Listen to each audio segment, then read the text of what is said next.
नमस्कार. आज आपण अशा काही अनुभवांवर बोलणार आहोत जे म्हणजे वाचताना अंगावर काटा येतो.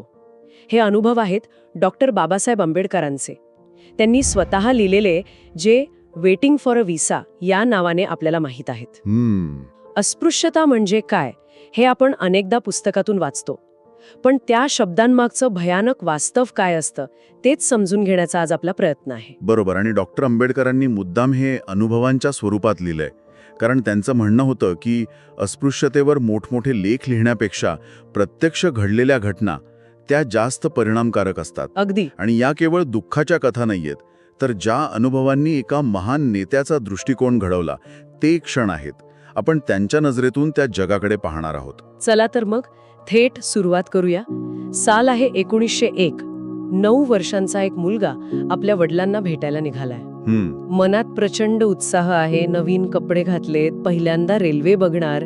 पण हा प्रवास त्याला एका अशा वास्तवाची ओळख करून देणार आहे जे तो आयुष्यभर विसरू शकणार नाही.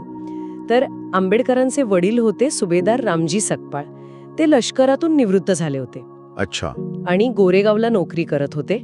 आईच्या मृत्यूनंतर लहानगे आंबेडकर, त्यांचे मोठे भाऊ आणि एक भाचा, ते सगळे साताऱ्याला आपल्या आत्याकडे राहत होते. मग वडिलांनी उन्हाळ्याच्या सुट्टीत मुलांना गोरेगावला बोलावून घेतलं. मुलं अर्थातच खूप खुश होती. विचार करा त्या लहान मुलांच्या मनाची अवस्था. वडील भेटणार, नवीन गाव बघायला मिळणार आणि सगळ्यात महत्वाचं म्हणजे रेल्वेचा प्रवास. हो, त्यांच्यासाठी तो एक उत्सवच होता. नक्कीच. तर ठरल्याप्रमाणे ते मसूर स्टेशनवर संध्याकाळी 5 वाजता पोहोचले, पण त्यांना घ्यायला वडिलांनी पाठवलेला माणूस आलाच नाही. अरे रे. बराच वेळ गेला. मुलं स्टेशनवर एकटीच होती. स्टेशन मास्तरनी त्यांना पाहिलं. चांगले कपडे, व्यवस्थित बोलणं, यावरून त्याला वाटलं की ही ब्राह्मण मुलं आहेत. आणि त्यांनी खूप सहानुभूतीने चौकशी केली. आणि इथेच कथेला एक वळण मिळतं की नाही. त्यांचं दिसणं आणि त्यांचं वास्तव यात जमीन आसमानाचा फरक होता. अगदी. आणि हाच विरोधाभास पुढे किती नाट्यमय ठरणार होता. बरोबर. कारण त्यानंतर स्टेशन मास्तरनी तो प्रश्न विचारला, तुम्ही कोण आहात? आणि क्षणाचाही विचार न करता त्या 9 वर्षांच्या मुलांनी उत्तर दिलं, आम्ही महार आहोत. हो, आम्ही महार आहोत. एक मिनिट, इथे थांबूया. ते एक उत्तर, आम्ही महार आहोत, ह्या एका वाक्याने सगळं काही बदलून टाकलं. खरंय. तो जो सहानुभूतीचा मुखवटा होता तो गळून पडला. स्टेशन मास्टरच्या चेहऱ्यावर जे भाव बदलले ती एक प्रकारची म्हणजे घृणा होती. तो काही न बोलता तिथून निघून गेला. त्या लहान मुलाला तेव्हाच कळलं की त्याच्या ओळखीची किंमत काय आहे. आणि मग जो प्रकार सुरू झाला, म्हणजे एकही गाडीवान त्यांना गोरेगावला न्यायला तयार होईना. का? कारण त्यांना विटाळ होईल. हो, खूप विनवण्या केल्या. तेव्हा एक जण तयार झाला, पण 2 अटींवर. अच्छा. भाडं दुप्पट द्यायचं आणि गाडी मुलांनी चालवायची, तो फक्त सोबत पायी चालेल. म्हणजे बघा, हा विटाळ शब्द किती सहज वापरला जातोय. याचा अर्थ फक्त शारीरिक स्पर्श नाहीये. नाही. याचा अर्थ असा आहे की एका विशिष्ट जातीत जन्मलेल्या माणसाच्या केवळ अस्तित्वाने दुसरी व्यक्ती किंवा वस्तू अशुद्ध होते. ही कल्पनाच किती भयंकर आहे. बरोबर. त्या गाडीवाण्याला मुलांच्या पैशांचा मोह होता, पण त्यांच्या स्पर्शाची भीती त्याहून मोठी होती. आणि पुढे प्रवासात तर अजूनच भयानक अनुभव आले. रात्रीच्या अंधारात तो गाडीवाना अचानक गाडीत बसला आणि गाडी दामटायला लागला. मुलं प्रचंड घाबरली. त्यांना वाटलं आपल्या अंगावरच्या दागिन्यांसाठी आपल्याला मारून टाकणार. बापरे. जवळ जेवण होतं, पण प्यायला पाणी नव्हतं. जिथे थांबले तिथलं पाणी जनावरं पीत होती, म्हणजे अगदी शेणमूत्राने भरलेलं. अखेर एका जकात नाक्यावर मुसलमान असल्याची बतावणी करून पाणी मागितलं, तरीही मिळालं नाही. म्हणजे अन्न असूनही. हो, अन्न असूनही पाण्याअभावी त्यांना उपाशी झोपावं लागलं. हा अनुभव आंबेडकरांसाठी एक मोठा धक्का होता. शाळेत भेदभाव होताच. हो, होताच. वर्गात वेगळं बसायचं, पाणी प्यायचं असेल तर शिपायाची वाट बघायची. नो पिऊन नो वॉटर, हे शाळेतलं सूत्र त्यांना माहीत होतं. बरोबर. पण इथे तर परिस्थिती त्याहून गंभीर होती. इथे अन्न असूनही पाण्याअभावी जीव धोक्यात आला होता. अस्पृश्यता फक्त अपमान नाही, तर ती जीवघेणी असू शकते याची ती पहिली आणि क्रूर जाणीव होती. हा तर लहानपणीचा अनुभव होता. पण जेव्हा ते मोठे झाले, म्हणजे अमेरिका आणि युरोपमधून मोठमोठ्या पदव्या घेऊन परतले, तेव्हा काय परिस्थिती बदलली? या प्रश्नाचं उत्तर आपल्याला पुढच्या घटनेत मिळतं. हो, आता आपण थेट 17 वर्षांनी पुढे जाऊया. साल आहे 1918. डॉक्टर आंबेडकर एक उच्च शिक्षित बॅरिस्टर बडोदा संस्थानात नोकरी करण्यासाठी आले आहेत. परदेशातल्या मोकळ्या वातावरणात राहिल्यामुळे आपण अस्पृश्य आहोत ही भावना त्यांच्या मनातून जवळपास पुसली गेली होती. पण भारतात पाय ठेवताच वास्तव समोर आलं. बरोबर. बडोदा स्टेशनवर उतरल्यावर पहिला प्रश्न होता, राहायचं कुठे? बरोबर. हिंदू हॉटेल्समध्ये प्रवेश मिळणार नाही हे त्यांना माहीत होतं. मग त्यांना एक पारशी धर्मशाळा दिसली. त्यांना वाटलं, चला, पारशी समाजात तर अस्पृश्यता नसते, इथे नक्की जागा मिळेल. थांबा, मला इथे एक प्रश्न पडतो. पारशी धर्मात अस्पृश्यता नाही हे खरंय, मग आंबेडकरांना तिथे आशा का वाटली आणि ती चुकीची का ठरली? काय झालं होतं नक्की? बरोबर. आंबेडकरांनाही तेच वाटलं होतं. पण झालं असं की भारतातल्या पारशी समाजाने स्थानिक प्रेज्युडिसेस म्हणजे इथले पूर्वग्रह स्वीकारले होते. अच्छा, ही एक मोठी विडंबना आहे. हो. धर्मशाळेच्या केअरटेकरने त्यांना पारशी समजून खोली दिली. पण जेव्हा आंबेडकरांनी रजिस्टरमध्ये नाव घेताना सांगितलं की ते हिंदू आहेत, तेव्हा तो हादरलाच. म्हणजे ओळख लपवूनच राहावं लागणार होता? हो. त्यांनी जास्त पैसे देण्याची आणि रजिस्टरमध्ये पारशी नाव लिहिण्याची तयारी दाखवली, तेव्हा तो तयार झाला. पण ते वास्तव्य म्हणजे एक शिक्षाच होती. एक अंधारी, वटवाघळं असलेली खोली आणि प्रचंड एकाकीपणा. आणि हा प्रकार फक्त 11 दिवस चालला. फक्त 11 दिवस? हो. मग काय झालं? 11व्या दिवशी सकाळी सकाळी काठ्या घेतलेले डझनभर संतप्त पारशी लोक तिथे आले. तू कोण आहेस? आमची धर्मशाळा बाटवलीस, असं ओरडत त्यांनी आंबेडकरांना धमकावलं आणि संध्याकाळपर्यंत खोली रिकामी करण्याचा आदेश दिला. बापरे, हे तर. विचार करा, एक सरकारी अधिकारी ज्याला बडोद्याच्या महाराजांनी नोकरी दिली आहे, त्याला भरदिवसा गुंडांसारखे लोक येऊन धमकावत होते. त्यांनी मदतीसाठी आपल्या काही मित्रांना फोन केले. डॉक्टर आंबेडकर 18 वर्षानंतरही हा प्रसंग विसरू शकले नव्हते. ते लिहितात, तो प्रसंग आठवला की आजही माझ्या डोळ्यात पाणी येतं. आणि मग त्या रात्री ते कुठे गेले? कुठेच नाही. त्यांना कुठेही आसरा मिळत नाही. ते त्यांच्या काही हिंदू आणि ख्रिश्चन मित्रांकडेही मदत मागतात. आणि मित्र मदत करतात का? नाही. एक हिंदू मित्र म्हणतो, तू माझ्या घरी आलास तर माझे नोकर काम सोडून जातील. अरे देवा. तर एक ख्रिश्चन मित्र पत्नीला विचारून सांगतो असं म्हणून वेळ मारून नेतो.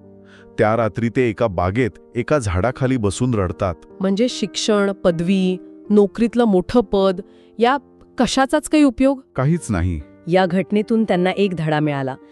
जो हिंदूंसाठी अस्पृश्य आहे, तो पारशांसाठी अस्पृश्य आहे. तर बडोद्यात त्यांना कळलं की उच्च शिक्षण आणि सरकारी नोकरी असूनही समाज त्यांना स्वीकारायला तयार नाही.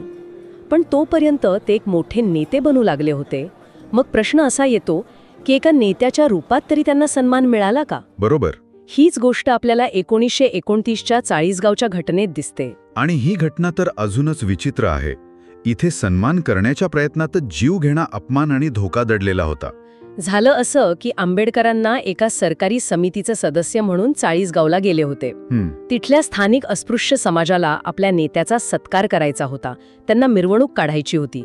पण एकही टांगेवाला आंबेडकरांना आपल्या टांग्यात बसवायला तयार नव्हता. म्हणजे इथे फक्त प्रतिष्ठेचा प्रश्न नाहीये, ही एक प्रकारची सामाजिक सत्ता संरचना आहे. हो. त्या टांगेवाल्याला हे माहिती आहे की एका बॅरिस्टरला नकार देण्याची ताकद त्याच्याकडे आहे, केवळ त्याच्या जातीमुळे.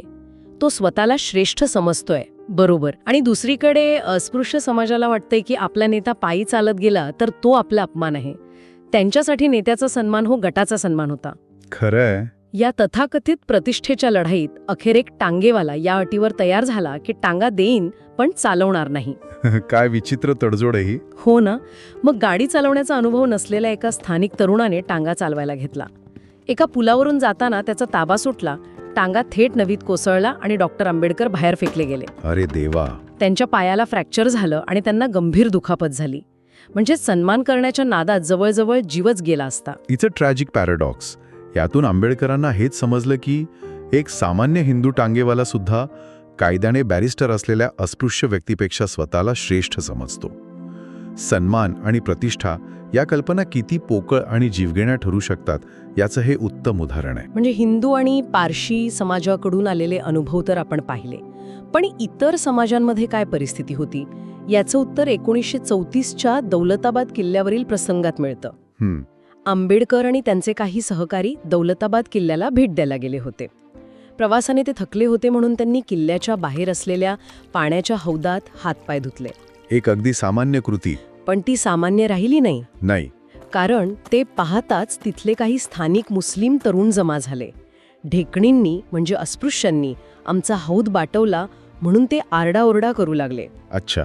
वातावरण एकदम तंग झालं.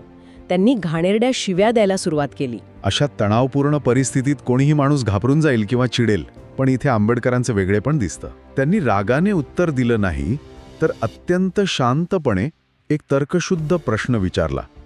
त्यांनी एका तरुणाला जवळ बोलून विचारलं, समजा जर एखाद्या अस्पृश्याने इस्लाम धर्म स्वीकारला तर तुम्ही त्याला या हौदातून पाणी पिण्यापासून रोखाल का? आणि त्या एका प्रश्नाने सगळा जमाव शांत झाला. हो, कारण हा प्रश्न त्या समस्येच्या मुळावर घाव घालणारा होता.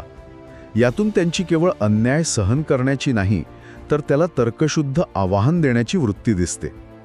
त्यांनी त्या जमावाला त्यांच्यात तर्कात अडकवलं. बरोबर. प्रश्न पाण्याच्या शुद्धतेचा नव्हता, तर माणसाच्या ओळखीचा होता हे त्यांनी दाखवून दिलं. तरीही त्यांना किल्ल्यात प्रवेश मिळाला, पण या अटीवर की ते कुठेही पाण्याला स्पर्श करणार नाहीत. काय? हो, आणि त्यांच्यावर नजर ठेवण्यासाठी एक सशस्त्र शिपाई सोबत देण्यात आला.